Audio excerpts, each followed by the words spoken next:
What's up, Mike? Do you know the status of Steve and just how he's feeling in general, and how, I guess, communicative is he with you guys right now in the planning for Game 5? He's got COVID, so that's up and down, how he feels. But I don't know, when he'll be back or his availability. We're always in communication. We're always in constant communication. We were at halftime during the game last night, after the game. This morning, we had a staff meeting. He was a part of the staff meeting. So he'll be a part of this thing throughout the whole time he's out. Have you guys, Coach, pretty much come to the conclusion that there's no chance he will be available to coach tomorrow night? I'm hoping he can coach, tomorrow on shooting round. but it doesn't look like he'll be available. He didn't make the trip, and I'm not a doctor. I don't even know, that there's something like the CT numbers or something like that. I don't know what those numbers are, but I know he did not make the trip with us today.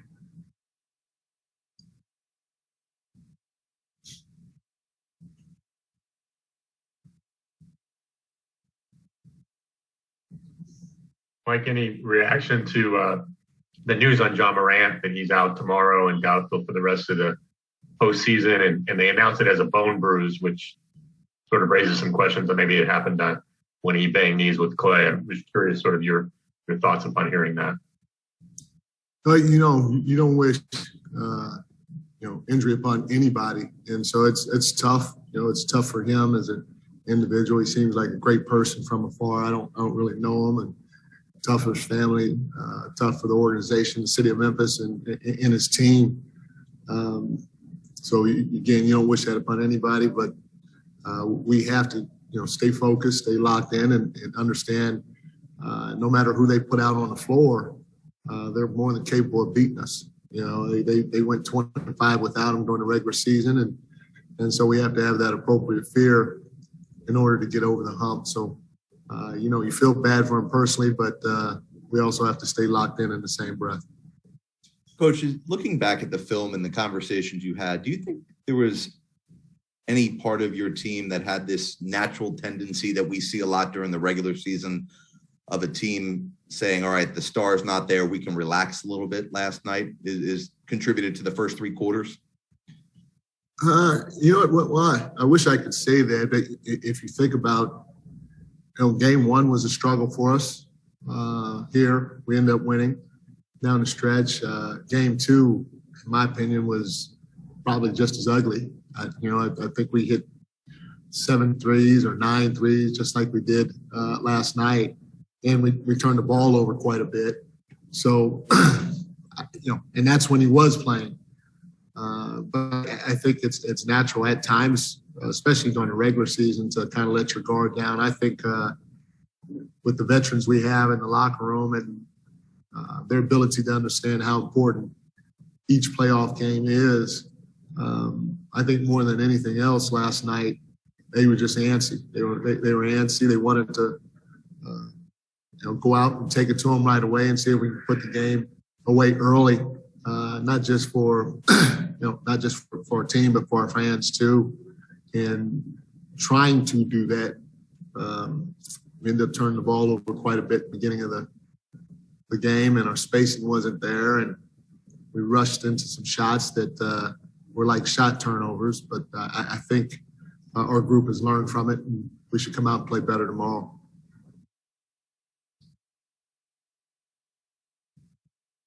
Coach, from the defensive standpoint, what are the goods from Game 4 for your team? What are the good things that you would like to maintain in Game 5? And do you think that the Game 5 is the toughest one in this series?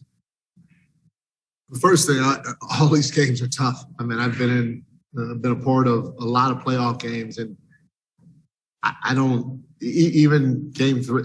Was it Game 3 when we just won? Yeah, Game 3 felt tough to me. We made shots, but you always feel that your luck or what you have going can change at any time. And so, every game is tough. But I thought last night, one of the things that we're doing a pretty good job of throughout this series is, we're not getting out rebounded. Our guys are doing a decent job of trying to box out the Grizzlies. And they're long, they're athletic, they're big, they're strong. They do have a size advantage on us because we're playing small quite a bit. And not just with their bigs, but even along the perimeter. And so for our guys to continue to try to take pride in boxing out, it is huge. Also, you look at a guy like Desmond Bain, and with the way he shoots the ball, he can beat you. He had some big games against Minnesota. So for us, just having awareness of where he is and what he likes to do has been huge. So I think those two things probably are the biggest things defensively that we're accomplishing, that we wanted to try to maintain throughout the series. And you got to take your hat off to our guys, because those things are not easy for anybody to do, especially when you're going against a bigger, stronger, more athletic team. Hey, Mike. Hi, Mike. Mike, can you give us a rough idea of Steve's condition, how he's feeling, roughly his symptoms, how incapacitated he might be? Now, I'm not a doctor. I was able to FaceTime with him, so he was watching. I think Philly. I think whoever's on now, he was watching the game. He looked comfortable. I saw his wife in the background, waved to Margot. I'm not a doctor, so I don't know how. I don't know what you want me to tell you with that. Hey, Mike, you started Kuminga again, and this time he only played the first 5 minutes and didn't get back in. Did you like some of the things he did, or were there some issues? What do you need to see from him when you do give him a second stint in a game, or even longer than that? Yeah, no, he played fine. It was for me, just the feel and the flow of the game. And that's why I didn't go back to him. But I thought he was fine last night. We got off to a slow start, and Memphis took advantage of it. It wasn't necessarily him. It's just other guys on our roster a little bit more experienced than him, and that's what I went with. Hi, Mike. Hope you're well. Yesterday, the team went from 38 points in the first half to 39 points in the fourth quarter. So how would you describe your team's mindset in those final minutes of yesterday's game? Well, one of the things that, Draymond brought this up when I was talking to him, at the beginning of the game, we're pretty frantic, and we're trying to hit a lot of home run plays. And, if you try to hit home run plays, especially against this team during the playoffs, their length, their athleticism, their size, their anticipations, their schemes all come into play. And they put you in tough spots, which usually result in turnovers and runouts.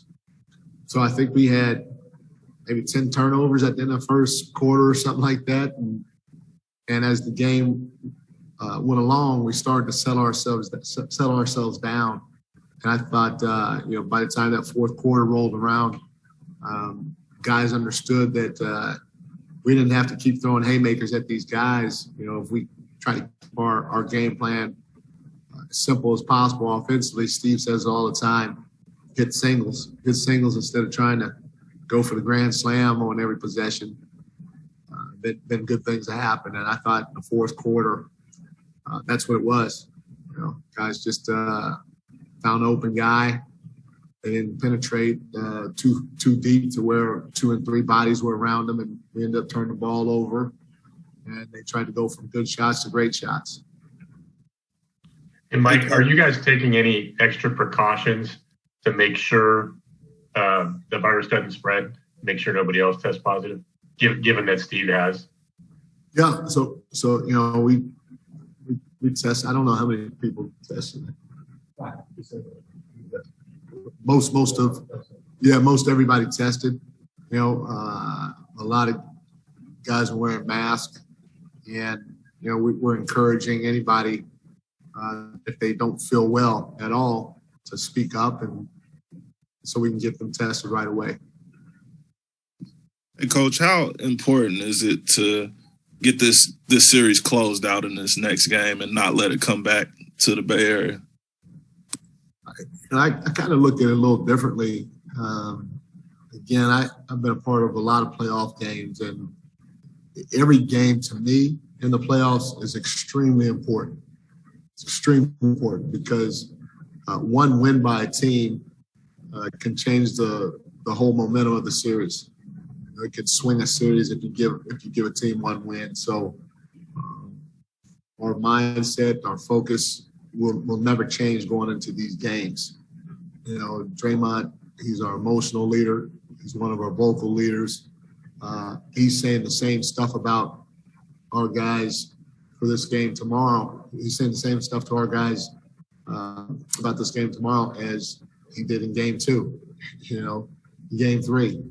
So the importance of tomorrow is huge because it's a playoff game, and I truly feel all playoff games are must-win games.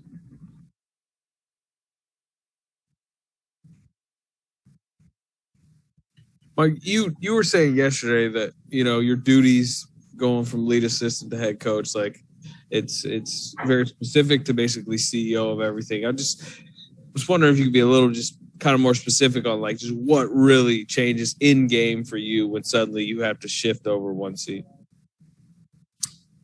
The biggest thing is, this year, Steve, in the past, I'll start off this way.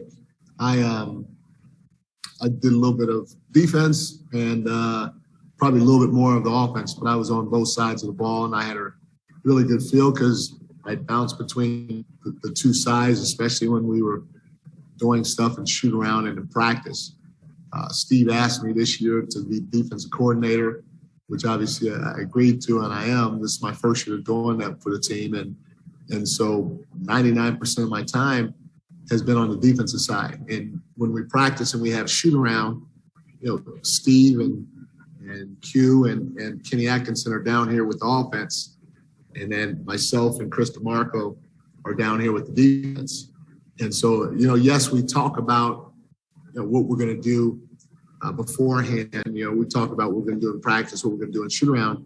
But a lot of times, I'm not too worried about it because I'm locked in on what my responsibilities are, which is the defense end of the floor. So I'm thinking about certain drills I want to do and all that. And then on top of that, when you're working with a group of players down there on the offense end, through natural discussion with the players, sometimes you change this, you change that, you add this, you take away this, you take away that.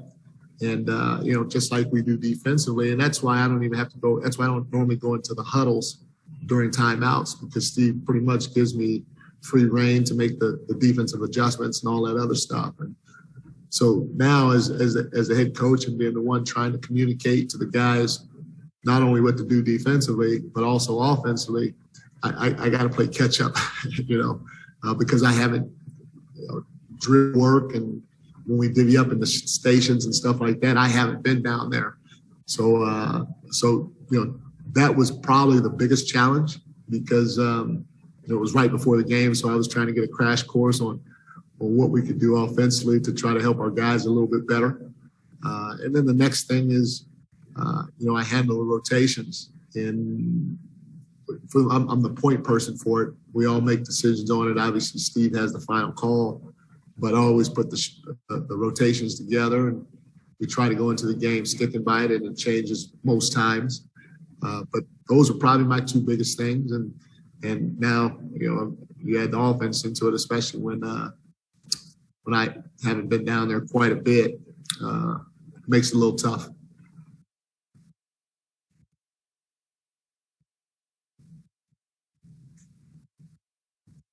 I see Double R coming to save me. Yeah, I think that's about it. If nobody else has a question. That's great. Cool. Thank you, sir. Appreciate that. Thanks, Mike. Thank you. Thank you. Recording stopped.